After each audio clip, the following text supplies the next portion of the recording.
नमस्कार दोस्तों, आज की इस वीडियो के अंदर हम धातु अधातु वाला जो लेसन है उसके बारे में हम अध्ययन करेंगे। जैसे आयरन है, कॉपर है, लोहा है, मैग्नीशियम है, सोडियम है, ये सारे के सारे धातु हैं। शुद्ध रूप में धातु चमकीले होते हैं, यानी कि उनमें धात्विक लगाया जाता है या पीटा जाता है। धातु पतली चादर के रूप में बन जाता है, अर्थात धातु के इस गुण को आघात वर्धनीय कहते हैं और सबसे ज़्यादा आघात वर्धनीय सोना और चांदी में होती है। फिर उसके बाद में धातुओं को खींचकर लंबे तार के रूप में बनाए जा सकते हैं। धातु के इस गुण को तन्यता कहते हैं और सबसे ज़्यादा तन्यता जो है वो सोने में पाई जाती है। आपको ये आश्चर्य होगा कि 1 ग्राम जो सोना है उसे 2 किलोमीटर लंबे तार बनाए जा सकते हैं। धातु ऊष्मा और विद्युत दोनों के सुचालक होते हैं और सबसे ज़्यादा जो चालक है कॉपर और सिल्वर यानी कि चांदी और कॉपर सबसे ज़्यादा जो ऊष्मा के सुचालक हैं। और इनके मुकाबले यदि हम मरकरी की बात करें तो मरकरी इसके अपेक्षा कुचालक है।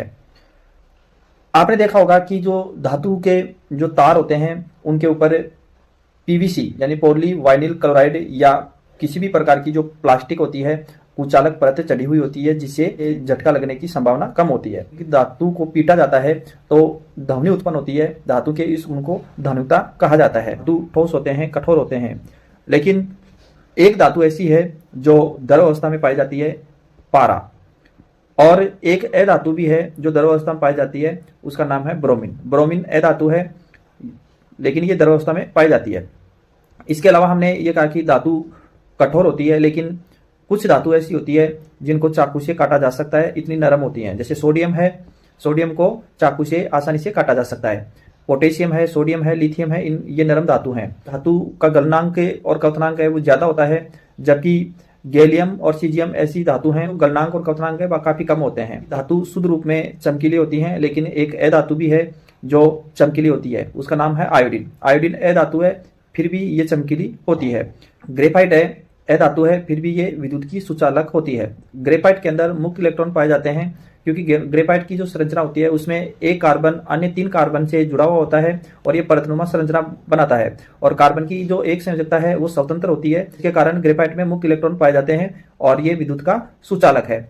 धातु है वो कठोर होती है, लेकिन हीरा अधातु होते हुए भी सबसे ज्यादा कठोर है। जो धातु हैं उनके कुछ रासायनिक गुण हैं, उन रासायनिक गुणों को हम पढ़ेंगे। सबसे पहला जो रासायनिक गुण है धातुओं का दहन। देखिए दोस्तों, हमने पहला जो लेसन था उसमें धातुओं को जलाया था, यानी धातु का दहन किया था। जैसे मैग्नीशियम का दहन है, धातु ऑक्सीजन की उपस्थिति में दहन होगा तो धातु ऑक्साइड बनेगा, और ये धातु ऑक्साइड क्या है, क्षारीय प्रकृति के होते हैं।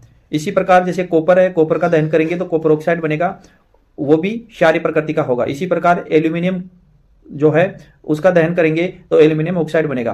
यदि हम समीकरण की बात करें तो Mg+O2 तो 2MgO बनेगा, और कॉपर की करेंगे Cu+O2 तो CuO बनेगा, और एल्यूमिनियम प्लस यानी एल्यूमिनियम Al+O2 तो एल्यूमिनियम ऑक्साइड बनेगा Al2O3। इस प्रकार ये बनता है। तो इससे हम ये देख सकते हैं कि ये जो धातु ऑक्साइड बने हैं ये क्षारीय प्रकृति के होते हैं। यदि हम इनकी क्रिया यदि अम्ल से करवाते हैं तो लवण और जल बनते हैं। इसके अलावा कुछ धातु ऑक्साइड ऐसी भी होती हैं जो अम्लीय और क्षारीय दोनों प्रकार के गुण प्रदर्शित करते हैं, जैसे जिंक ऑक्साइड और एल्यूमिनियम ऑक्साइड। ये दोनों धातु ऑक्साइड ऐसे हैं जिनकी क्रिया अम्ल से करवाएं या क्षारक से करवाएं, लवण और जल ही बनेगा।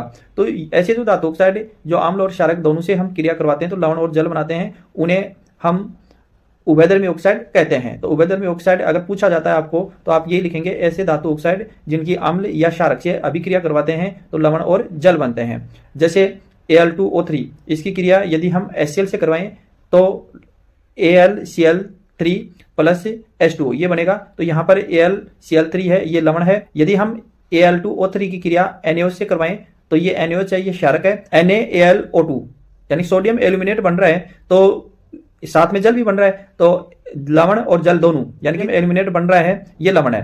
तो लवण और जल बन रहा है और इधर ये क्षारक है, तो ये अपने आप ही क्या हो गया, अम्ल हो गया। यानी कि एल्यूमिनियम ऑक्साइड एक जगह ऊपर यहाँ पर तो ये क्षारक की भांति कार्य कर रहा है और यहाँ अम्ल की भांति कार्य कर रहा है, क्योंकि उदासीनीकरण अभिक्रिया से हम जानते हैं कि अम्ल और क्षारक परस्पर क्रिया करते हैं तो लवण और जल बनते हैं। अधिकांश जो धातु ऑक्साइड हैं जल में अघुलनशील है, यानी कि जल में घुलते नहीं है, लेकिन कुछ जो धातु ऑक्साइड हैं जल में घुलकर क्षारक का निर्माण करते हैं। जैसे सोडियम ऑक्साइड है और पोटेशियम ऑक्साइड है, ये दोनों जल में घुलकर क्षारक का निर्माण करते हैं। जैसे Na2O है, ये सोडियम ऑक्साइड है, इसकी जल से क्रिया करवाएंगे तो सोडियम हाइड्रोक्साइड बन रहा है जो कि क्षारक है। इसी प्रकार K2O जो पोटेशियम ऑक्साइड है, इसकी क्रिया यदि हम जल से करवाएं तो पोटेशियम हाइड्रोक्साइड का निर्माण होता है। जल से क्रिया देखिए, जैसा कि आप जानते हैं सभी जो धातु जल से क्रिया करने का जो प्रोसेस है वो अलग अलग है। कुछ जो धातु होती हैं वो ठंडे जल से क्रिया करती हैं और कुछ धातु हैं वो गर्म जल से क्रिया करती हैं, और कुछ जो धातु हैं वो ना तो ठंडे जल से और ना गर्म जल से क्रिया करते हैं, वो केवल जलवाष्प से क्रिया करते हैं। और कुछ धातु ऐसी भी होती हैं जो किसी भी प्रकार के जल से क्रिया नहीं करती हैं।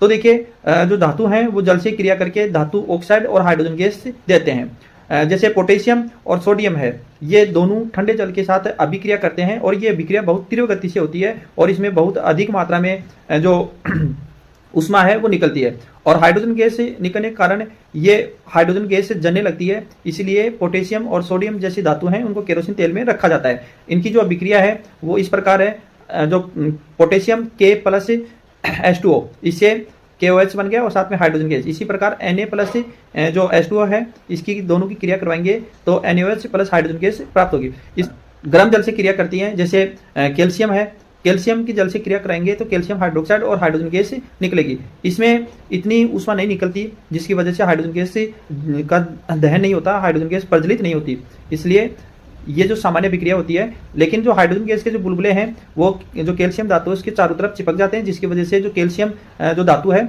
वो ऊपर पानी के अंदर तैरने लगता है।